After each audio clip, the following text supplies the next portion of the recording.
এজন্য আব্বা বুঝতে শিখে। আফা হাসিবতুম, আমি এটাই শুরু করলাম কথা। মুমিন গাফেল হয় না। মনে আসেনি কোন কথা বলছে? ইমানদার কি হয় না? গাফেল হয়। আমাকে দাঁড়াইয়া ভাবতে হবে, আমাকে চলতি পথে ভাবতে হবে, আমাকে টাকার সামনে ভাবতে হবে, আমি করছিটা কি? পাইলাম তো নিলাম,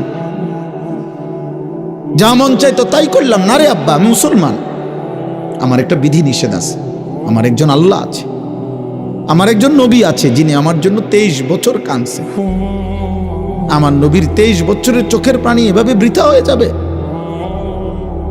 আমার একজন রাসূল আছেন যিনি আমার জন্য তায়েফের ময়দানে এত বেশি পাথরের আঘাত সয়েছেন, সারাটা দেহ রক্তাক্ত হয়ে পায়ের জুতা পায়ের তালুর সাথে জমাট বাইধা গেছে।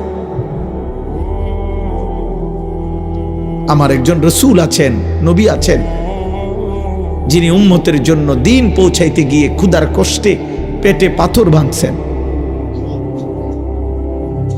তিনি কিছুই বলবেন না হাসরের ময়দানে।